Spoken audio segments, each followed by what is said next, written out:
na tuna chuan kan tu hril tu upasi lal hanza ma electric veng lo som tong o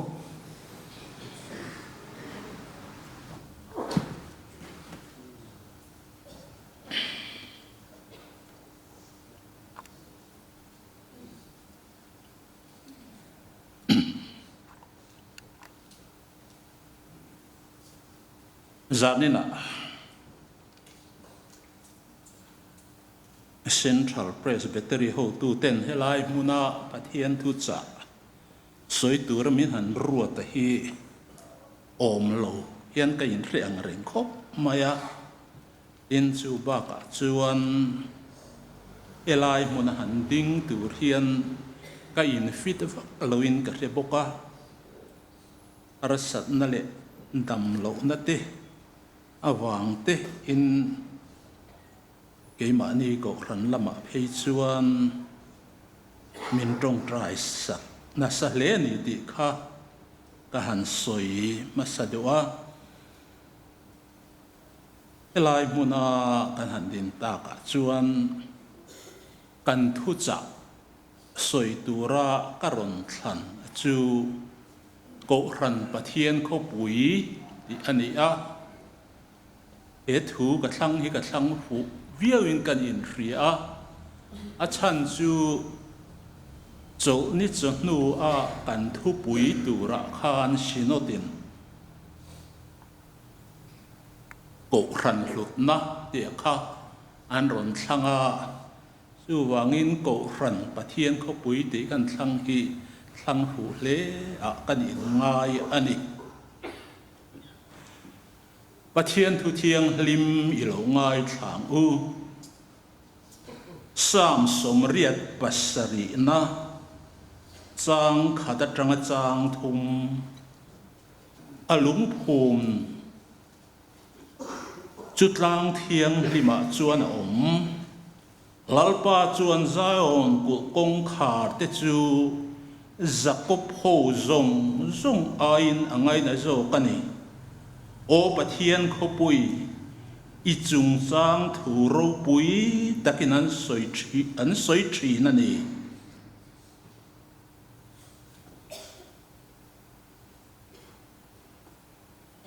chan chin tra ma thai zia bung som paru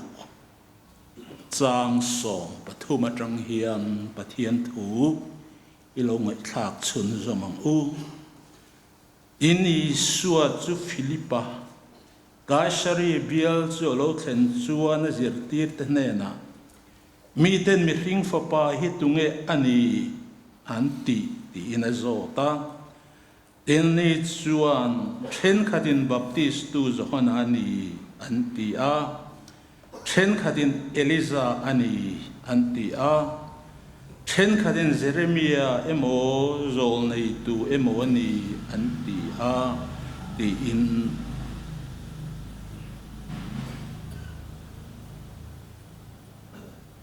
ani chuan an hena ani le nangnin tunge ni minti ati a tin Simon Peteran Krista Isua Krista pathian nung fa pa chui ni ati a changa ini suan hena Simon Barjona yenga thole ti sale thisenin riatir chen silova kapa vanami du zo kapa van amin riatir zo cheni tin nang petiraini ti karhil bokache helung pui chunga hian ka ko ran ho karem chawanga mit thi khokul khong khar te chuan chu an ngam lo fang van ram cha bi te ka peng chia le chunga eng po i phuar piang vana phuar anni anga le chunga eng po i phel apiang vana phel anni ang ati a achanga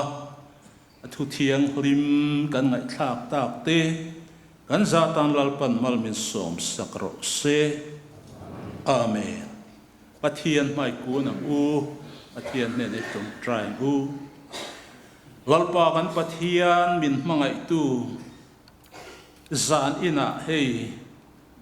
helai muna ithu cha soi turin kahan ding ve ani a ka in buat sai na te atok lo ti ka renga lalpa katak sa risel na chung changa po hian helai thu han soi tur chuan katling lo hle ti po ka ria a amai ro chi khongai na rong bol na na hi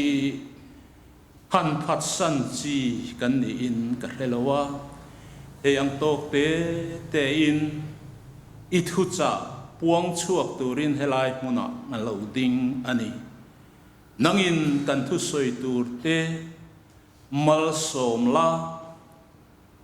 e in khom puelo kal zong te na hian I thu thil ti thei na churon puang chuak la I tharau thiang lim na tho chu ron lan ti rang che chung chu min chandam tu kan lalpa I suam mingin kan di le amen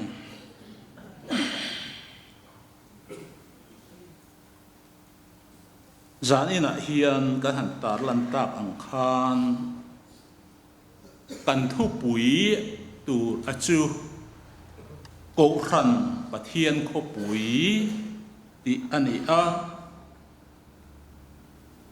het hu hi kan ngai tha tam to khop pa riat po an rebel in karinga amai ro chu san ina hian het hu pui mang hian thu cha han soi karil ruwa an om deu ani a thu thung lui hun kan han ngai tu chuan thu thung lui huna pathian kho pui ti achu Jerusalem ani ti hi alang chiang a ring maya kho pui dang re nga hi pathian kho pui ti anga soi tur alang lo ani a chan chu Israel fa te Davida lal alo ni khan Jerusalem a khoro pui tak aron din chawani ti kan mu a Jerusalem atangin mun ranga ral do mi te tirin ne na an chang chho meka chu kho pui thiang rim le kho pui ro pui taka an ngai ani ti kan re o me ama Davida khan lalpa pathian bia a ani chuan kho puya hian biak bu ka sa thengem ti in adil khan pathianin nang chuan salove thisen chu mang inisi a ati a chutiang chuan afapa Solomon akuta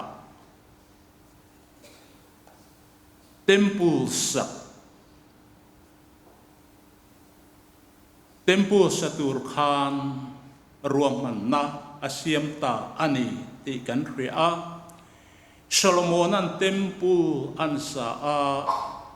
thathei top thael khena an sak zo nuwa khan a hom na hum ti maila temple khami biak buk akha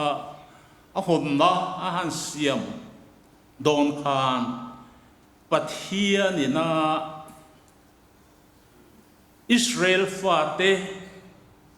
ai kuptara matranga arhuai chua ai kuptara matranga arhuai chua athalera an omlai huna biak buk an saka ama pathian ron in puando na pia nga biak buka chum aron lang angkhan motion kha biak bu ka khan pathiana bethina ni ti kan khria a atiangang chia khan vana trangin chum alo kala van sikai na chuan kha biak bu ka kha aron lua vika mu po anin mu lei theilo ani ti kan bible in min riat tira chutiang chuan pathian kha biak bu wa khan ronin puang ani ti kan mu ani chu wangin khalai tang ringot po khan pathian kho pui ti a vua alo ni chautar mek zela pathian kho pui ti mai ni lovin van Jerusalem ti ang zong ten ka han ngai tua thina tin kha mun ro pui ber mai akha Israel fa de chuan kha trang lo chuan pathian a biak thei lo ani ti in an soya hata trang chau khan Jerusalem atanga pathian betu ni in an in ngai nget lata kha kho pui thiang lim kho pui ro pui tia an soi ani a chu wangin Israel fa te thin lunga chuan kha Jerusalem kho pui a kha kho pui thiang lim pathian kho pui ti in an ril ru an da nget tlatani amaro chu huna local chawa BC sari pakhat a khan Assyria in Jerusalem aron la a chutiang zel chuan BC zanga somriat pathuma khan Babylonin Jerusalem kha aron ne a mitam ber sala an ruaya chu sala an ruai ate chu habal bulon a an han kal khan an lung alenga hetiang hian hla bo an phu ani ti kan ria o Jerusalem ka thei hil chi chuan kalei ka bet ka danga bet tlat ro se ti te an enju pa ka Jerusalem an thei hil chuan akut ding lamin athil thiam te thei hil mai ro se ti in Jerusalem kha an ngai ngoya kum som sari ani chuan Jerusalem an le ta ani ti kan mu a chutiang chuan Jerusalem kho pui a chu pathian kho puya an da nget tlata edis e BC zariat za somriat paruka khan Greek lalin ha Jerusalem khopui kha aron lalea in lali suwa alo pianga Jerusalem khopui aron tra chan ang takhan edi som saria chuan general taitasan Jerusalem khopui akha aron lale ta a khata phei kha chuan a biak buk zong akha alung phum chenin an ti cheveka akara rang kachak an luan na zong akha an laveka ni ti kan mu a chu an riat dan ani a hatiang khan Jerusalem a chu tun dinaro pui taka a om rualin he khovela umle how olo turina biak bu ka te khati chiat in alo om ta ani ti kan ria tun thleng hian biak bu ka kha la tun din lo le la sak lowin ala omani ti kan ria ani hatiang khan Jerusalem achu Israel fa te chuan an khopui ro pui khopui thiang hlim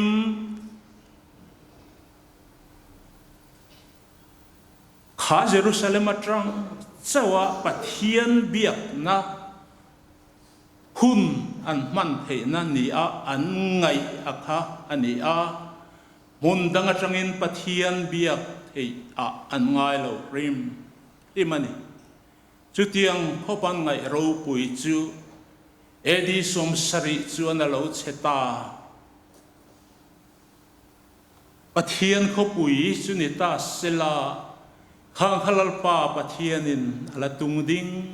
rengang ti kha chiang takin kan mu ome chu chuan lali suwa local ve thunga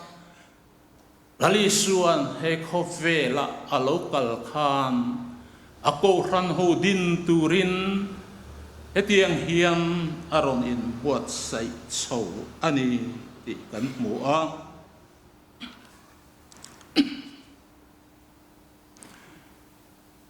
thil tam tak lali suan he khovela ring tu te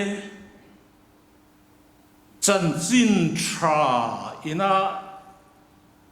apuan chua huna lali suwa Krista thu an lo zom na tu le an lo oi na tu ratana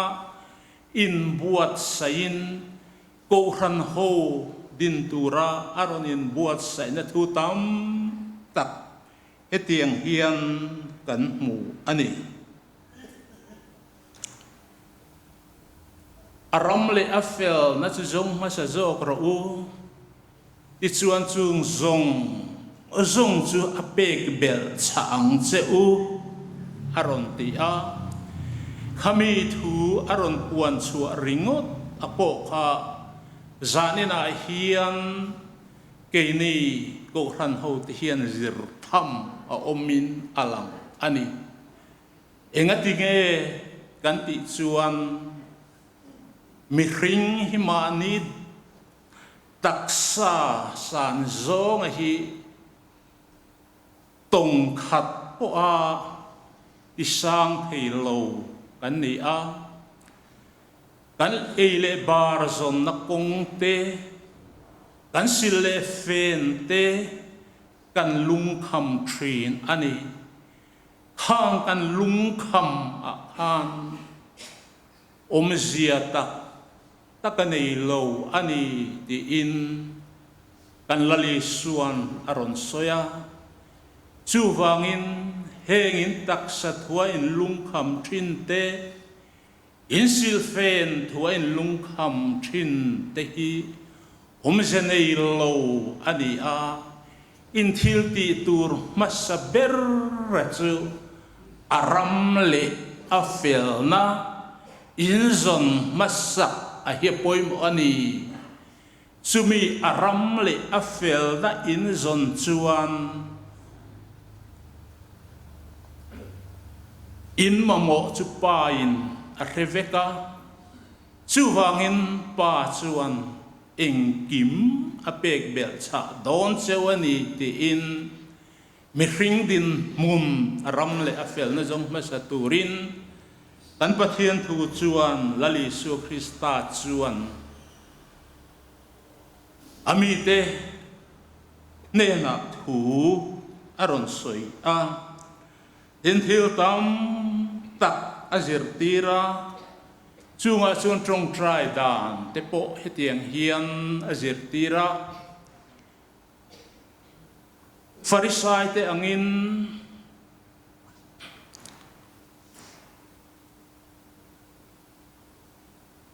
in trong trai mai tur anilawa ong peng chua ma ring takin in trong trai mai tur anilaw in trong trai chuan in pindan chung rila in lu tanga in pa pathian chuan in mamo zong a heveka chu tiang chuan in trong trai thin turani ti tein lali suan azir tira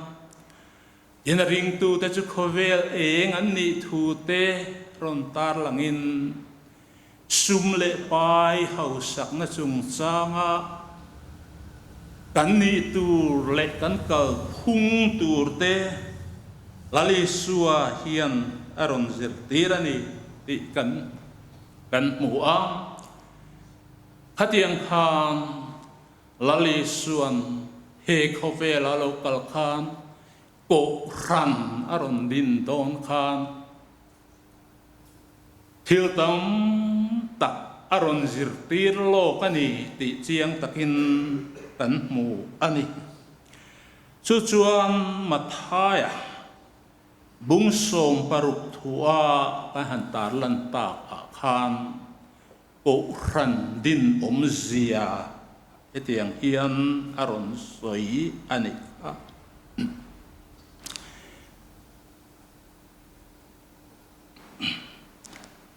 mi ten mi hring fapa hi tunge ni anti tinan zota tin an ni chuan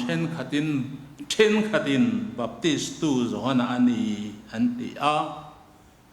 then khatin jeremia ani anti a then khatin zol nei eliza ani anti che ani ti in ahan soya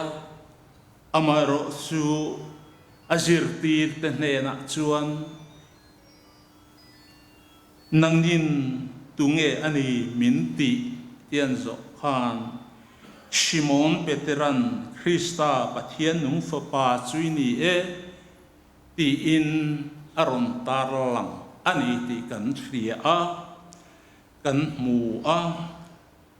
chu chuan ama lali suwa Krista kha ama in kokin he ko ran chunga hian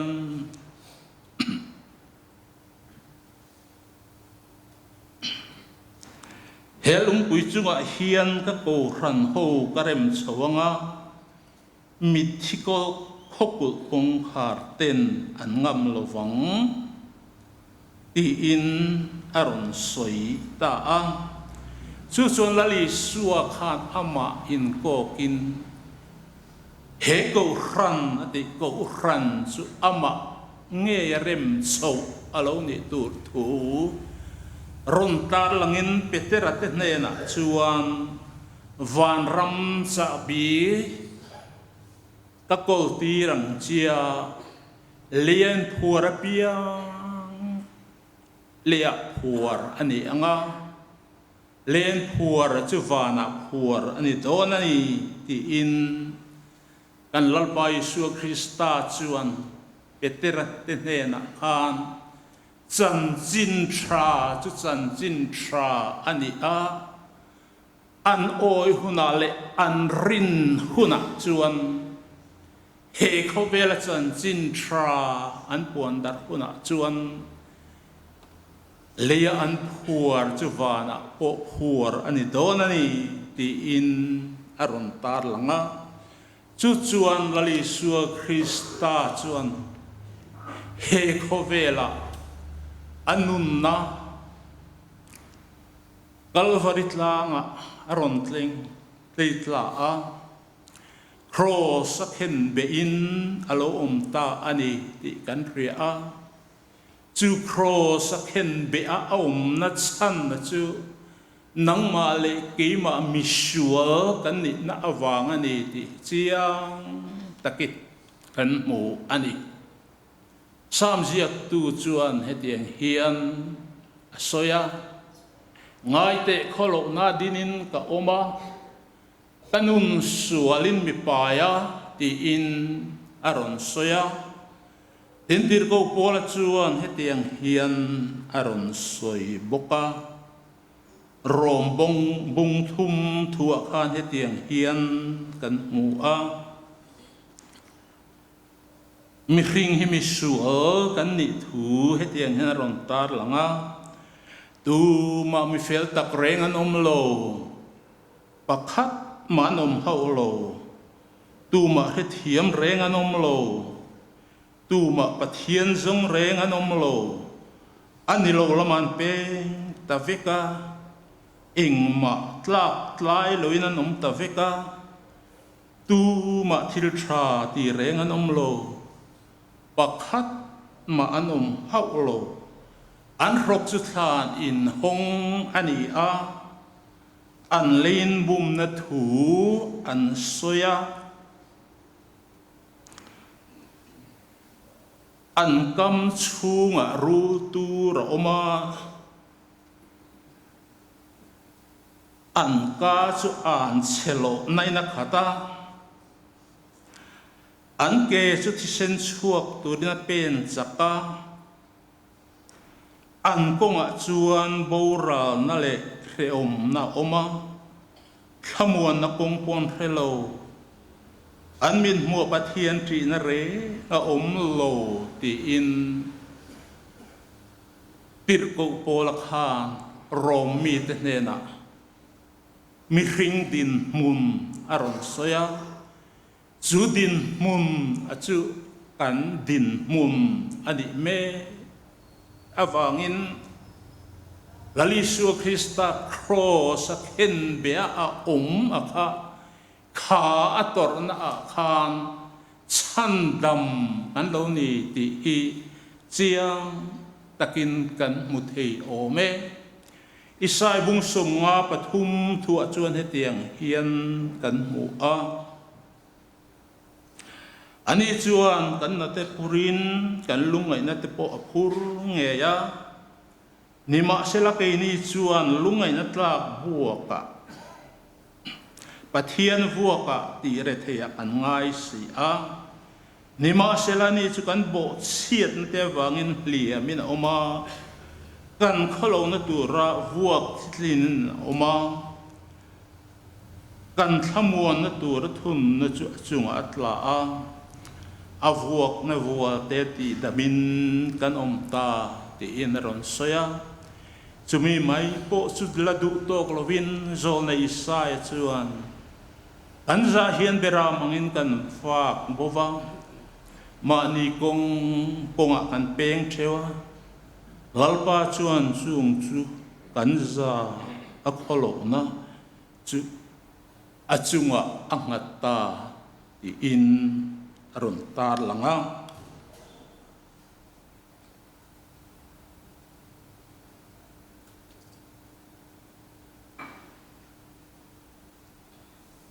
chu chuan he khovel mi zong a hi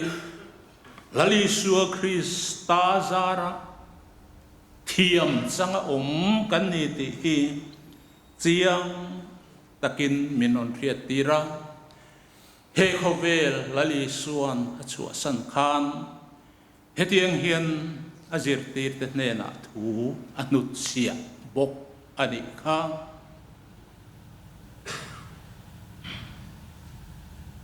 mathai bung som ni pariat huwa khan hetiang hian kan mu a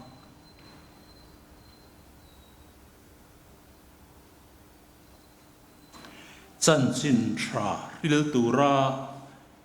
min du na hetiang hian aron soyani ha zirtir som le pakhat te chu Galilee rama isuan tlang ruat saka chuanan kala tin ama an mu chuanan ring lela ti chuang isua chu an hnen alo kala an ni ho chu bia a lele vana thune na zong kan hena pe kanito chu chuan kal ula nam tinami zirtira siam ula thu ka pek zong apiang pom turin zirtir u ti in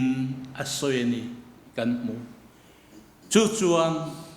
lali suwa Krista he khovela alokal chan ko ran aron din chan achu chan chin thrilani ti hi chiang takin kan mu a tir ko te thil tia khan Pentecost nia tharau thiang lim alo thenga chu tharau thiang limin na arun thoka nikhata ringot po baptisma chang sang thum lai nan bel chani ti te kan mu a hadiang khan lali suwa Krista chuan he khovela azir tir te hena chan chin tha puang turin riat tir ang in anon riat tir a an puang ta a amaro chu hun relo te a ti du da narap tha tak alo thenga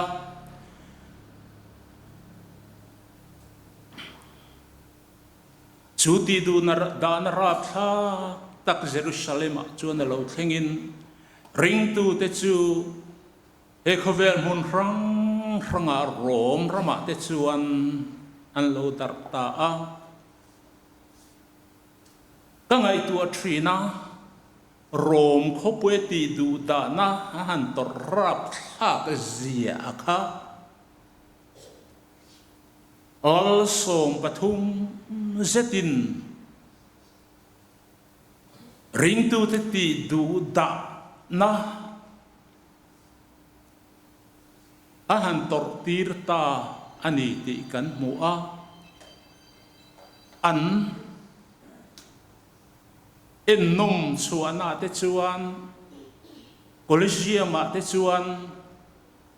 lali su Krista ring to tu te chu an man khoma sako tenan se tirani sako tenen an in sual tirani ti kan mu a Petera temeu po alet linga khenbe an lo ni ta ani ti kan mu a pir ko po la po chu rom khua a chuan ti hlum ani ti kan mu a hatiang khan ring tu tlem te ate chu na me lo wati du ta in an lo om ta ani ti kan mu a edi zathum som panga na khan edi zathum som panga alo thlen khan Constantina aron lalve thung a Constantina kha Christian aron ni taklau maya etiang hian thu pek ro pui tak le thu pek mak tak aron so a chu thu pek a chuan kami zong te i Christian an ni turani Christian thil kan chu sak zong a po kha an pe ki le turani ti in Constantina khan thu aron pe a chu ta trong chuan ring tu te chu Zang khua alo bua bung bua ring tu te chuan ne na an lo chang ta ani ti kan mu a kan ri ani chu chuan lali suwa Krista ring tu te chu tun ko ran kan din me ka hian chu lali suwa Krista nei tu te chu mi suwa sim te kan ni ti hi alang chiang op maya misua sim lali suwa Krista ring tu te chan ro pui zia hi kan ngai tu ngai em o me fel wang le a hau sak wanga van ram kal thei ani lawani ti alang chia reng maya en chu mai po su nilowin hering tu alo ni na zara hian afin wang le aro puina wanga chandam na hi chang anilowani ti helang chiang renga mirethei ber po ni ma ila lali suwa Krista karin chuan kasua kasima lali suwa karin chuan chandam kalau ni reng dona ni ti hi alang chiang reng maya chu wangin voin ni ko ran ho ten kan chan vo ro pui takahi kan fel wang te kan that wang te kan thiang lim wang te ni lovin lali suwa Krista kan rin na azara ko khan ro pui taka hian kan tel ve ani ti hi zanina hian in ngai tu tlang ta ila he khovela kanom me atanga nakina van huna kan lakai donani ti hi alang chiang kho mai ni chu van ram ro pui zia chu thupua na kan mu a van ram zau zong chu hetiang hian aron tar langa fing sing khat le sang ni azawani adung le awanga kha ayin tia vek thu te tin van kot ther te chi rang katsa thami a zei ani thu aron tar langa heng ka ngai tu chang hen rang katsa thami aron ti po hi mi ringina kan ngai tu hlu le thra ne kan riat ang chawa ke ba ni riat thiam zonga a chei na man rua aron soi ni in ka ria a kul apo kha van rama chuan ku pasari a omani ti aron soya chung chulung hluthami jaspis lungte sharidon lungte ti a lung lu moji rang pasari in an chei ani thu aron tar langa chu huna chuan nangma le keima ring tu hinakina chuan kan lakal don ti hi alang chianga chu ring tu ate chu tu tenge ni misua simte lali suwa Krista thisena silfai te kan ni ti chiang takin kan mu a tupuan bung saria chuan heng puan var sin te hi tu tengen ni a khoya tanga lo kalngen ni ti in min bia a ke chuan kapu nangin hi alom kati a ani chuan heng puan var sin te hi reom nana satakata chuak te an ni a an puan te lali suwa Krista thi sena su ati var te an ni e aron ti ani chung te chuan rila tram le to lovanga an tui hal le hek to hek lovanga ni in a em hek to lovang ti in kansan voro pui tu nakina kansan voro pui tu zia kan pathian thu hian min riat tirani voina hian he khovela he omin rumin trin ma ila nakina lali suwa Krista kan rin na azara chuan ti ro puin chu hun ro puya chuan kan lakal don ani ti hi kan pathian thuina min riat tir dan a chuani a ko ran e leya ko ran a chuwan ko ran nen ain zong tatani ti zanina hian kan riat apoi mo a ka fil wang te ka that wang te ka tlin wang te nilovin Krista mangai na awang chawa he chanchin tra awangin nangma le keima hi huwa lo var kuna chuan van in nuama an la cheng donani ti kha han soi thei chu ani e